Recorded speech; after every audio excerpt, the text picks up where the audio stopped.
नमस्कार दोस्तों, मैं विकास शर्मा। मेरे इस YouTube channel astrology teaching by Vikas Sharma आप सभी का मैं बहुत बहुत स्वागत करता हूं। दोस्तों, जैसा कि आप सब लोग जानते हैं, रक्षाबंधन का पर्व निकट है और इसमें संशय है कि रक्षाबंधन का पर्व 30 तारीख को मनाएं या 31 तारीख को। इस बार ऐसे ही बहुत समय के बाद ये संशयात्मक एक हमारे सामने समस्या उत्पन्न हुई है। इसको समझते हैं, ये है क्या।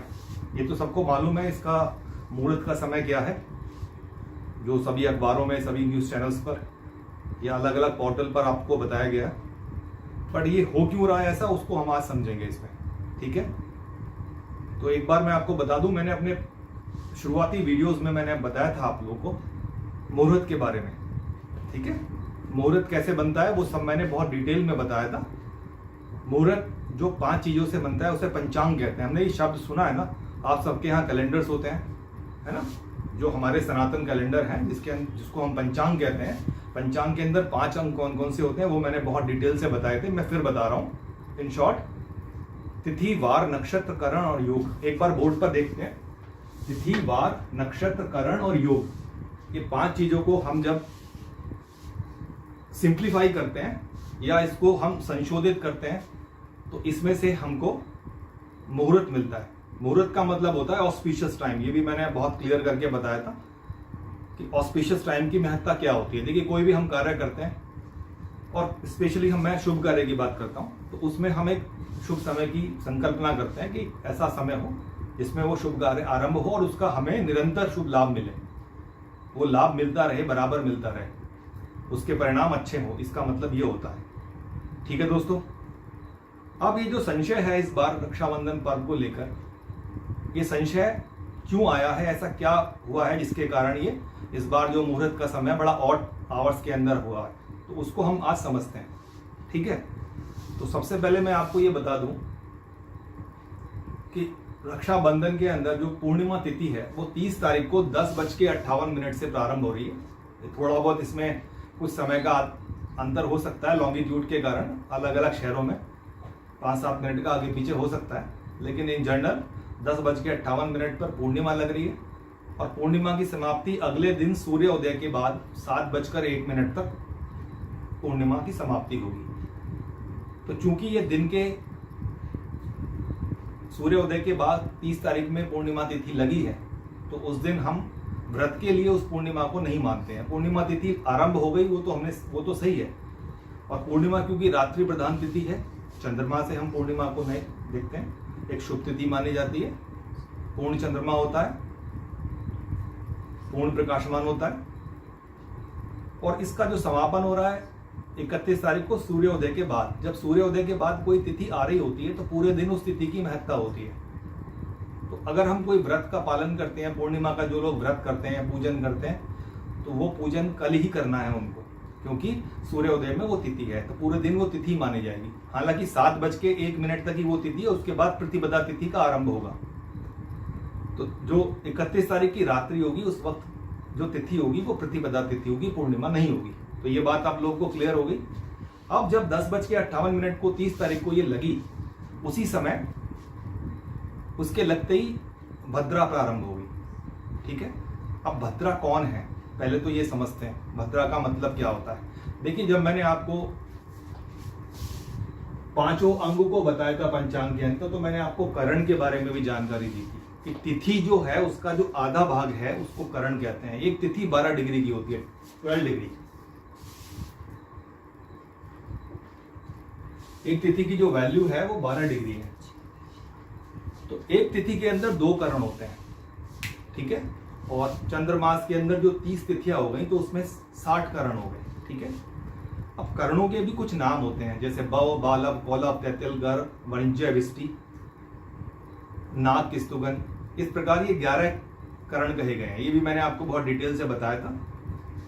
इसमें 4 तो स्थिर हैं जो चंद्रमास में एक बार रिपीट होते हैं, और बाकी 7 जो है वो 8 टाइम्स रिपीट होते हैं। 7 × 8 56, 56 बार आते हैं वो 30 दिनों के अंदर।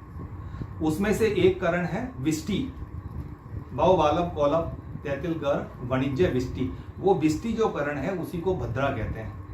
अब इंडियन माइथोलॉजी के अंदर हम थोड़ा जाते हैं कि इसका मतलब क्या होता है। विष्टि और भद्रा कौन है ये भद्रा?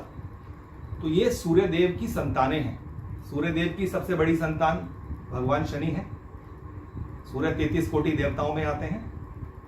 उनके जो भाई है मनु है, शनि भगवान है, और यमराज भी उनके भाई हैं। उनकी बहन यमुना है और एक बहन उनकी भद्रा है। ठीक है, तो ये उनका परिवार है। अब बाकी सबके बारे में तो आप जानते हैं। जो विष्टि है जिसको भद्रा कहते हैं, ये सूर्यदेव की पुत्री है, शनि की बहन है। लेकिन इनका स्वभाव जो है बड़ा ही चंचल है और बड़ी ही शैतान है। हर वक्त जो है कलेश करने वाली, दुखी करने वाली ऐसे क्रियाकलाप करती हैं जिससे दूसरों को परेशानी हो, दूसरों को हानि हो।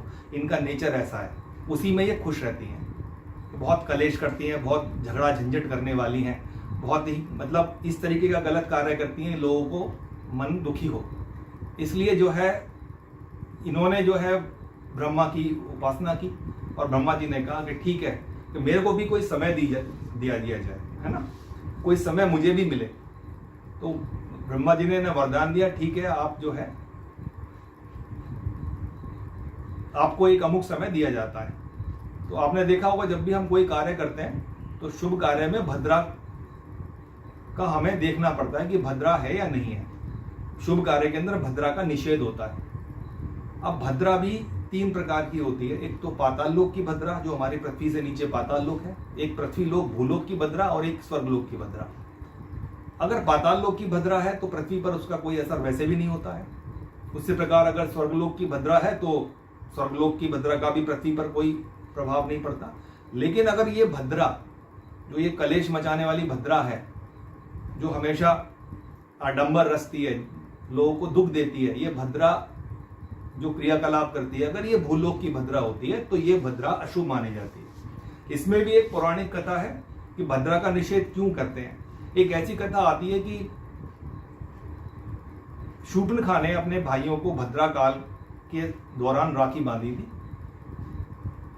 तो पूरे कुल का नाश हो गया था।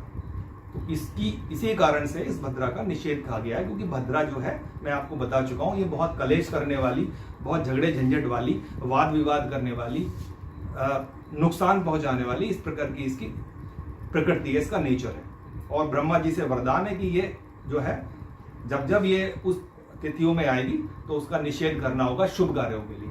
अब अगर अशुभ कार्य करने हो, अशुभ कार्य किस प्रकार के होते हैं, किसी देश के ऊपर हमें युद्ध करना हो, अपनी सेनाएं भेजनी हो, या कोई ऑपरेशनल वर्क करना हो, किसी का ऑपरेशन हो, किसी का शल्य चिकित्सा हो, या और इसी प्रकार के दूसरे बुरे कार्य होते हैं, लोग जुआ खेलते हैं, झंझट करते हैं और अन्य प्रकार के जो गलत कार्य हैं वो करते हैं, उनके लिए तो भद्रा का कोई अर्थ नहीं है, वो भद्रा में किए जा सकते हैं। लेकिन शुभ कार्य जो भी होता है, गृह प्रवेश, किसी का विवाह संस्कार, तो वहां पे भद्रा का निषेध बताया गया। तो ये था भद्रा के बारे में। मैंने बहुत सरलता से आपको जानकारी दी कि भाई ये भद्रा लग रही है, और ये भद्रा उसी समय लग रही है जिस समय पूर्णिमा तिथि 30 तारीख को 10:58 पे लगी। ठीक है, तो 10:58 पे पूर्णिमा लगी 30 तारीख को, और ये समापन हो रहा है भद्रा का। भद्रा भी 10:58 पे शुरू होती है और भद्रा का समापन 30 तारीख को रात्रि को 9:01 पर होता है। पूर्णिमा तिथि का समापन अगले दिन 7:01 तक है, लेकिन भद्रा पूर्णिमा तिथि के लगने के साथ लग गई और उसका समापन जो है वो 30 तारीख को 9:01 पर है। अब जितने भी हमारे पुराने जो मुहूर्त चिंतामणि और अन्य जो मुहूर्त देखने के ग्रंथ हैं,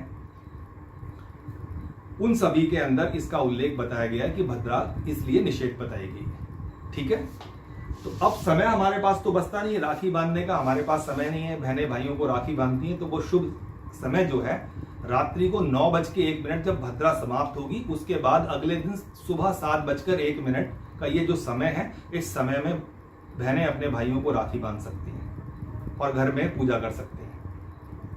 ठीक है दोस्तों, अब एक बात और भी आती है, हर दिन एक ऐसा समय होता है जब कभी कोई विशेष मुहूर्त हमको नहीं मिले तो हम उसमें उस मुहूर्त के अंदर हम उस किसी भी शुभ कार्य को कर सकते हैं। वो होता है अभिजीत मुहूर्त। ठीक है, ये मैंने लिखा अभिजीत, नक्षत्र होता है ये, 28वां नक्षत्र कुल 27 होते हैं, मैं बता चुका हूं, उसमें से एक नक्षत्र है अभिजीत। इस अभिजीत नक्षत्र की शुरुआत होती है दिनमान के अंदर 12 बजे का जब समय होता है, उससे 24 मिनट पहले और 24 मिनट बाद का जो समय होता है 48 मिनट का, ये समय अभिजीत मुहूर्त का होता है।